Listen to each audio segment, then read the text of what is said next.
Good afternoon, everyone, and thank you for joining us for night 3 of our Education Symposium of 2025.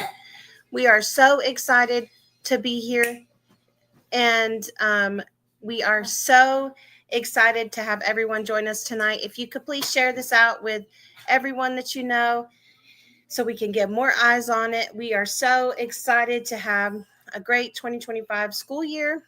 Tonight, we have Shannon Davis-Wills with us to give us some beautiful insights about mental health in our schools. But the first thing, we're going to pray.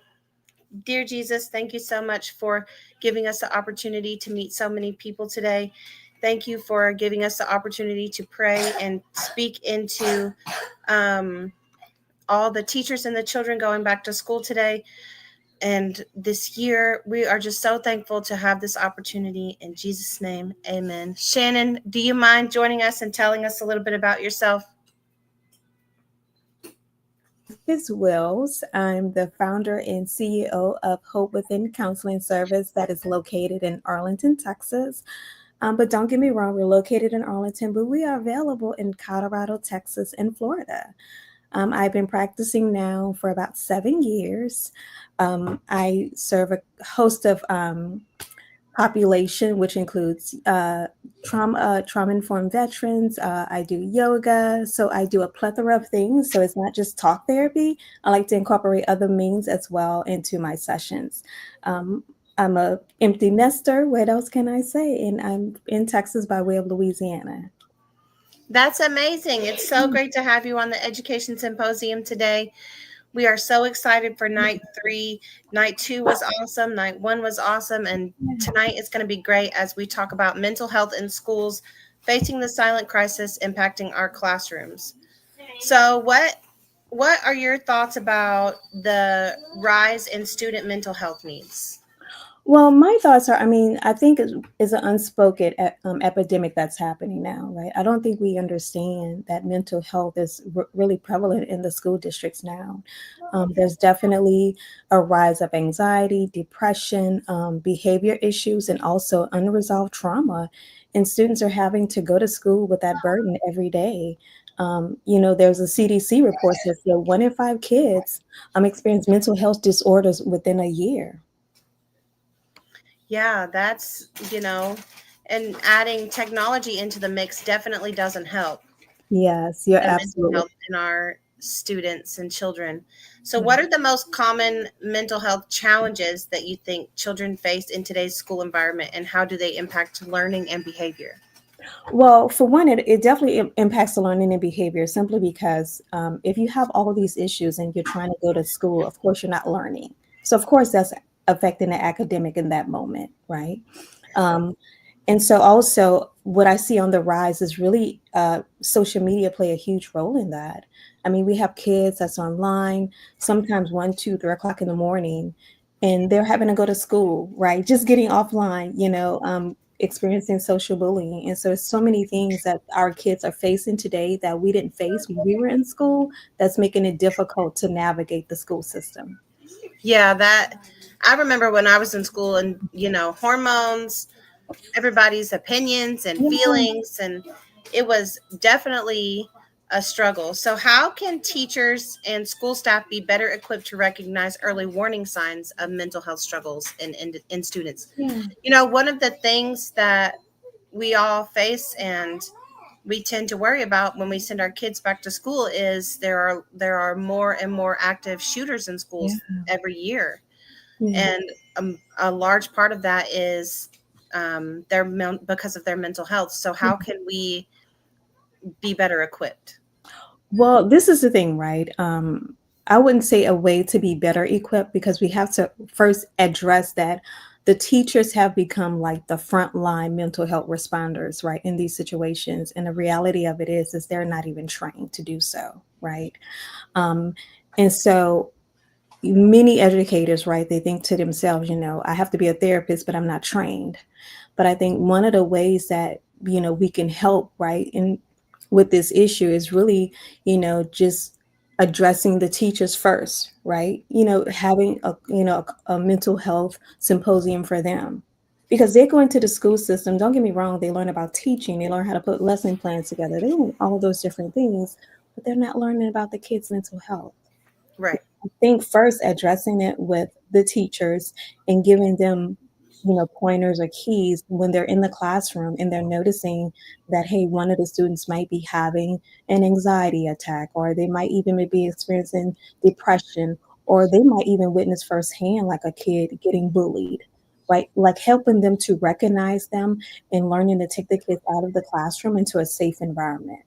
Yeah, that is so true. I say we because I'm an infant teacher. I'm not in a Oh, public school, wow. but I teach babies. But Yeah, in general, we are not very well equipped in or yeah, prepared to handle many mental health issues as along with everything else. yeah. So, how can we encourage mental health wellness in conversations in the classroom? Do you have any pointers for that?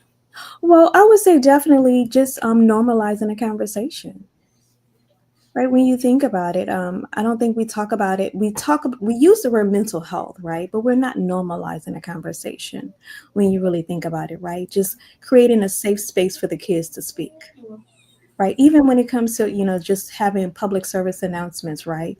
They could have wellness days, right? In the morning time, just normalizing the conversation about mental health, even incorporating social emotional learning into the classrooms, right, into the curriculum. And just these little small things, right? These small things can actually make a huge impact, right? Because even with me, right, even at Hope Within Counseling, when I see my kids, right, the one thing I do teach them is that, hey, your emotions are valid, right? Your feelings are valid, but they're not equivalent to facts. So Right. you might feel overwhelmed in a classroom, right? That's a valid feeling, but understand that you have all the tools you need to get through the day. And so just helping them to normalize, right? I think sometimes we have this stigma around mental health instead of just normalizing and letting people know that, hey, it is, we're human, right? We're Right. supposed to experience emotions, right? We have over 100 and something emotions. Of course, we're going to experience them, right? One moment I might feel happy, moment I might feel sad, but that's normal for us. And I think we have to start normalizing just experiencing emotions as a human. Right.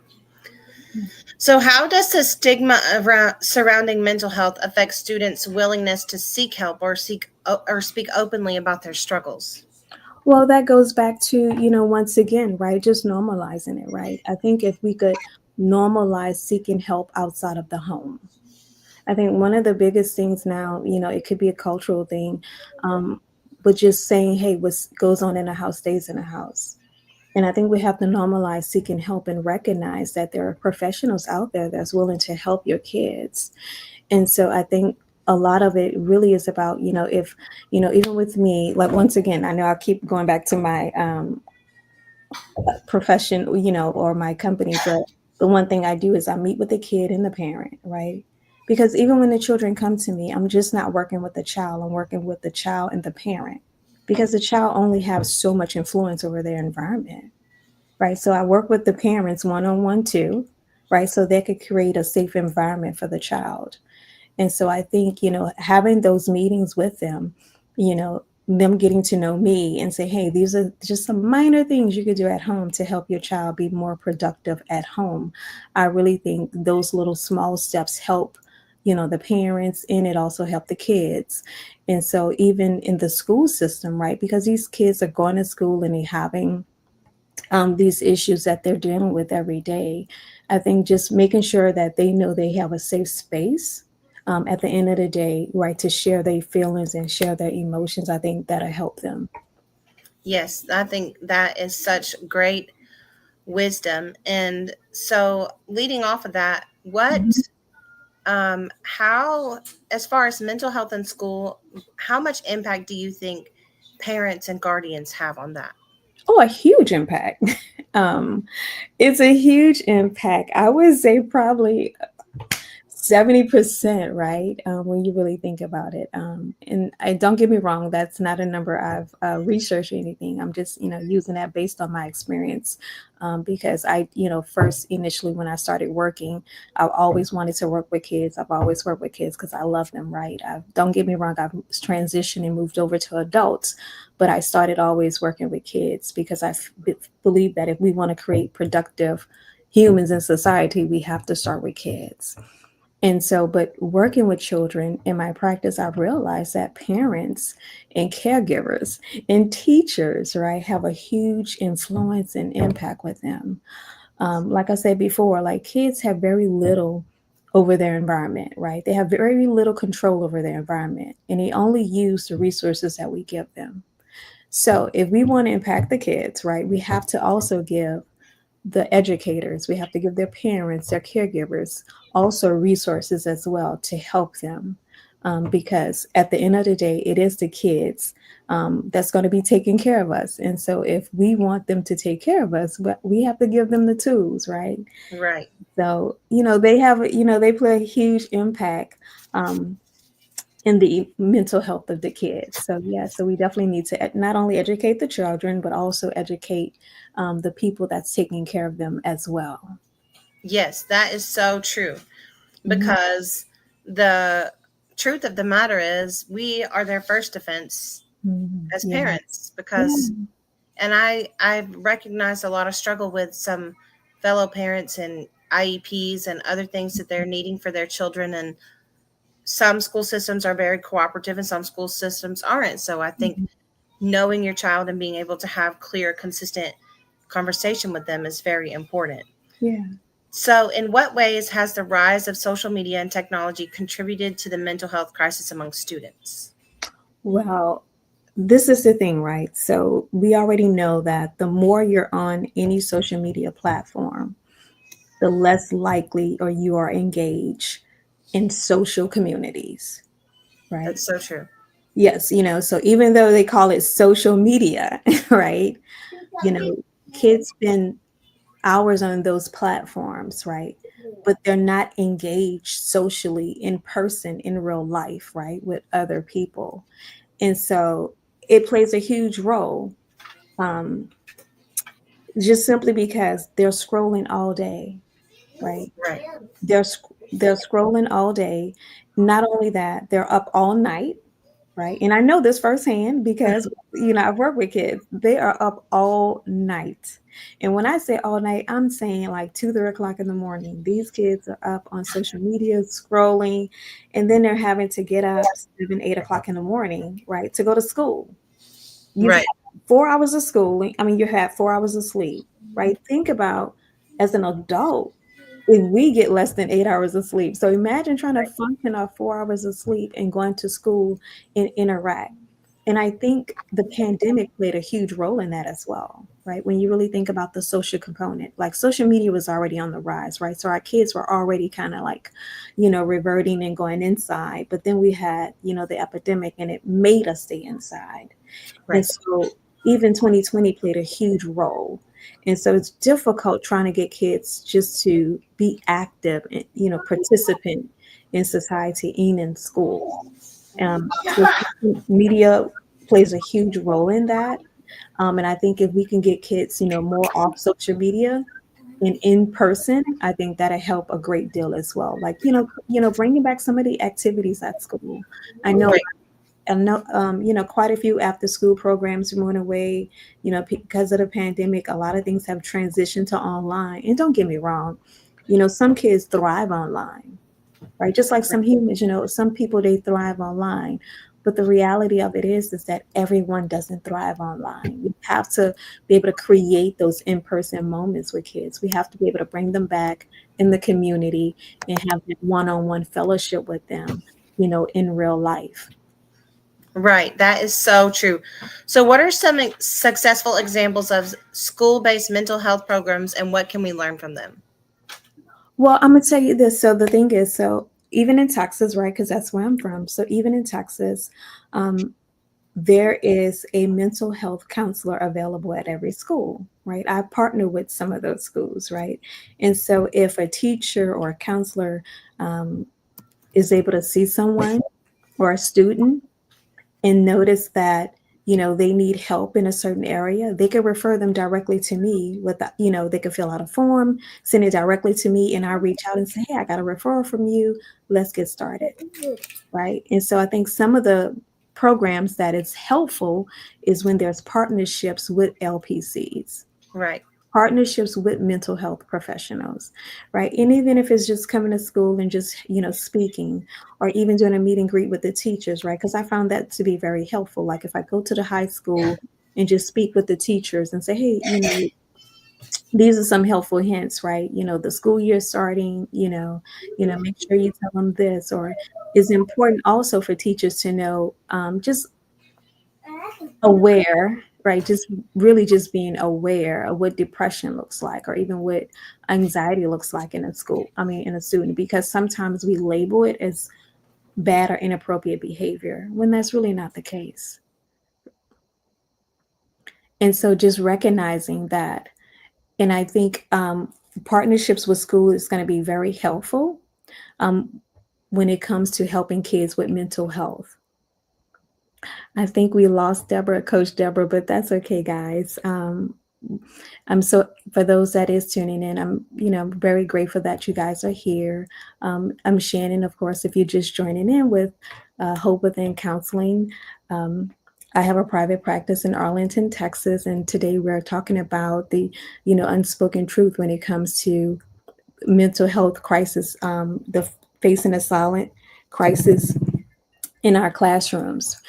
So today, we're talking about the school system and just knowing like this, schools are starting schools. Some schools have already started, and just be mindful that, when your kids are going to school, making sure you tell them good morning, in the morning time, even when they're leaving out, getting out the car or walking to the school bus, it's okay to say, have a good day, because all of those things impact how your kids show up when they go to school. So just those little things like, getting out the car and making sure, we try to avoid any type of arguments before school, because that, of course, that also play a role in how kids show up. And so we always want to give our kids a great start to the beginning of the day, because that helps them throughout the day. That is absolutely so true. So, in coupling with that last question, how can school policies be reformed to better support students dealing with anxiety, depression, or trauma? I think one of the things that's very helpful is definitely any kid that's dealing with anxiety, for one, giving them extra test time. Everyone is not great. Everyone is not great test takers. And so allowing them that extra time to take a test. Even when it comes to depression, like having a breakout room, right? Meaning, sometimes it can be overwhelming being in a classroom of 35 people. You got to remember, right? We came from a pandemic, everyone was inside. Now you want me to be around all these kids at one time, and that could be overstimulating and overwhelming. But we can have like a breakout room or a quiet room where we could go in and just have 5 minutes or 10 minutes of just meditating, or just me being by myself to collect my thoughts, or even sometimes to cry, right? Because we have to have those outlets. And I think also within the school system, besides having extra time for test taking, also having those breakout times. I think also when we have kids that's dealing with trauma, once again, getting with a mental health professional, right? Because, teachers are not equipped to handle Right. kids with trauma. And sometimes, and we don't know this, but we're re-traumatizing kids all over again. Right. When, we might behave in a certain way, or we might ask a certain question. And so we always want to make sure we handle them with care. We want to make sure that they have an open space. If someone is grieving their mom or dad or any relative, and I have to come to school, and you want me to learn? Like I just lost, a relative, and you want me to come to the school and learn? Like, that's impossible. However, though, but if you take me on the side one-on-one, or give me some things to work on at home, right? Allow me to work the courage up to come Right. to school, versus expecting me to be in school in 3 days. That's Right. unreasonable. Right. That's Yes. Even for adults, it's unreasonable to think that I can have 3 days off and come to work like nothing happened, or Right. even come to school like nothing happened. That is so Unreasonable. true. That is so true. So, in also latching on to that, in dealing with children who may have trauma or going through loss, how do you think we, as parents or educators, or even, I'm going to say, mandated reporters, Mhm. how can we talk to parents about their children, like if we suspect they may be going through a mental health crisis? Because, and I ask that because I've encountered many parents who are not willing to accept that their children may have a deficit or going through a mental health crisis or something like that. So I am a big proponent of finding ways to talk to parents gently so that we can help the student. So, great question, by the way, right? Because you're absolutely right. Some parents, they don't want to accept that their kids is having any type of challenges when it comes to school. You always want to approach it with the mindset of help. I'm here to help you. I'm here to help your child. The first thing is really acknowledging, right, what the issue may Right. be, right? I noticed that student A, I noticed when they came to class yesterday, they seemed a bit down. Like, and I really want to help them. Is there anything going on at home that I should be aware of? Right. So you're acknowledging the behavior, right? You're asking a question, right? Because you come from a standpoint of help, right? Right. Now, sometimes, right, the parent may say, hey, nothing is going on. Okay, thank you for letting me know. I appreciate you letting me know. But, these are some of the concerns. If I notice anything again, do you mind if I call you? Right. So now, once again, right, it's all about, you always want to give permission so that so the parent feel empowered. That's really what it's about. Right. Right. And so, first, like I said, going in, taking a stance of I want to help or we want to help and approach it from that we standpoint, right? You don't want to feel like it's individualized or like you're just trying to help. You always want to make the parent feel that they're included in the conversation as well. Right. So approach it from a help standpoint, acknowledge the behavior or acknowledge what you've witnessed and just come from it okay, is anything going on that I need to be aware so that we can help? Right. Or we can, make sure the space is prepared for them, that it's a safe space for them. Right. Right. And if you ask, a follow-up question, if they tell you, sometimes, they're open to share and say, hey, this is going on. Oh, thank you. Whatever they give you, always acknowledge and thank them for giving you the information. Right. Because sometimes it's not easy. And so you always want to say, thank you for, giving me that information. Do you mind if I call? Right. So then when you call back, right, because you've acknowledged it, you ask for permission to call back. And now when you call, then you can let them know what's going on and say, hey, I thought this may be helpful. Have you considered this? Right. Right. Right. That is so good. That's always something I feel like we are not great at. We don't excel at, sometimes maintaining communication with parents because we have so many children to take care of and everybody needs everything. And some parents are more vocal than others. They are more hands-on and need more attention, and others can fall through the cracks. Yes, you're absolutely right. But I think any parent, right, you have to remember they always want to be in a place of helping their kid. And so if you approach it from a standpoint of I'm helping as well, right, they're always going to be on your side. It may not work all the time, but at least it's worth a try. If you come from a standpoint of helping, acknowledging, and empowering the parent, not saying go, they should go to a therapist or, but have you considered? Have you thought about? Right. And they might tell you, no, I don't like it because XYZ, right? Maybe they don't have the resources. We don't know. So sometimes when you tell a parent they should do this, they may not have the resources. Right. But if you ask the question, have you considered getting them tested? No, I don't know where to go. Okay, that opens the door for you to give them the resource. Right. When you ask the question, right, they're going to give you a response, right? Because some of them might be, oh, I don't trust that. I get it. You may not trust it, but understand XYZ, right?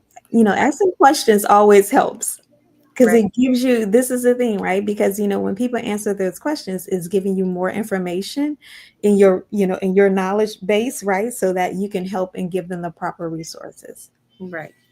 So as we get ready to close out, can you just give us some practical solutions or strategies that we can use in dealing with mental health in not just as parents, but as educators in the school system? I would say something practical you can always do. Always, always, always acknowledge the behavior, right? Instead of asking a question, what is wrong with you? Hey, I noticed today you seemed a little down. How can I help? That is very practical and that's real, right? Just acknowledging the behavior, asking, how can I help? Right? That's practical. Another thing, even if you acknowledge something, acknowledge the behavior. You can say, hey, it's okay. It's okay for you to take a walk outside, or it's okay if you just need to take a moment. Right. Sometimes kids need to know that they have a choice. Right. Because sometimes they don't know they have a choice. They think they have to sit in that classroom. But if you give them a choice and say, hey, it's okay if you need to step outside for a moment. Or even at home, right? They could be at the dinner table. It's okay, to step away from the dinner table and just take 5 minutes and, come back when you're ready. Come back when you calm down.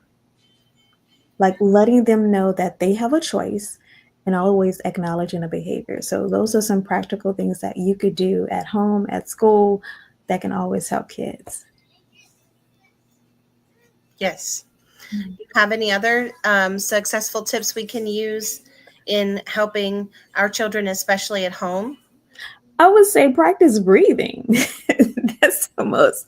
I mean, I know we do it naturally every day, but just doing some deep breathing exercises at least 1 minute a day helps, because when they're in a situation and they're having, feeling anxious or they're feeling depressed, like that deep breathing in through your nose, like you always want to, breathe in through your nose and exhale through your mouth, right? And just practicing that for 1 minute, because what it does is actually calms your nervous system.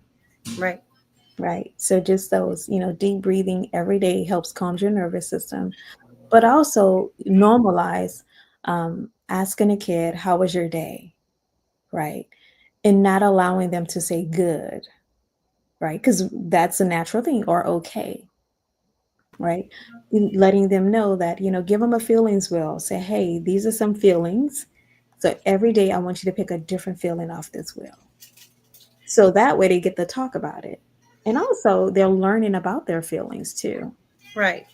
Right. And so just helping them to acknowledge, okay, this is how I'm feeling today. And letting them know, like we have over 100 and something, as I said before. Because I Right. give my clients, when they come in, I give them a feelings wheel so they know, hey, when they come in, that's one of the first questions, right? How are you feeling today? And they have little smiley faces that they have to circle, because it helps them in that moment. Because sometimes, we as adults, right, we go the whole day without even acknowledging how we feel. Right. And so when you're faced with that question and you're not allowed to say, okay, you're forced to think about, how am I feeling in this moment? That is so good because, sometimes it can be hard to talk, especially to younger children, about how they're feeling. That Mm. we can see on their face if they're angry or sad or mad. But sometimes what we interpret as anger is more frustration Yeah. or intolerance or something like that. And so I think it can be a difficult thing to do for parents. I know it was kind of difficult for me, but it is so important to talk regularly with your Yeah. children about their feelings. And then as they grow older, you are able to have more open conversation with them about how they're feeling and what they might have going on. Yeah, definitely. It Yeah. has been so great talking with you today. And as we reflect on these questions, it's clear that addressing mental health in our schools is not just important, it's urgent. And this is, I think, probably one of my favorite ones of the week so far, talking about mental health. And especially, I have a 5-year-old and he started kindergarten this year. So he's in public school for the first time. And, talking to him about his day has been a little challenging to Yeah. get more information out of him. But the well being of our students impacts every part of the learning experience. And Yeah. I'm hoping that and praying that these questions that we've gone through today are going to impact everybody who's watching or who will watch later. Yeah. By asking the right questions and listening with empathy and taking intentional action, we can begin to turn this silent crisis into a powerful movement for change. And I truly hope that this conversation will help empower people to be able to and be more confident in addressing the silent crisis that's going on, because it is a silent crisis. It is. It definitely is. Yes. And we have to let them know that they're not, they don't have to face it alone. We're here to help. Right. Yeah. And I think that is one of the biggest, things that we can do is make sure that they know, not just children, but the teachers, because the teachers face a mental health crisis as well. It can be so challenging to see so many students in a day and deal with all of their ongoing issues. And I say deal with, but face all of their ongoing issues and help teach them and help them learn and grow and become productive people in society. Yeah. And sometimes they only get one semester with them, and that can be struggle in itself. Yeah, it definitely is a struggle, right? As a teacher, right? As an educator, like you just said, right? You're having to go into the school system and have all these kids, and sometimes for one semester. And it's challenging because you're there to teach, but also you wear so many other hats at the same time, right? Right. And so it is a silent crisis. I definitely agree with you on that. I do thank you for bringing this topic up because it's so well needed, especially with kids going to school now, and school starting. And so parents need some helpful tips for helping their kids. And so hopefully, like you said, they were able to listen and take some good pointers home with them. But if not, Yes. always give me a call at Hope Within Counseling. Well, that's good to know. I'm sure, you might get a couple of clients from this. Yes.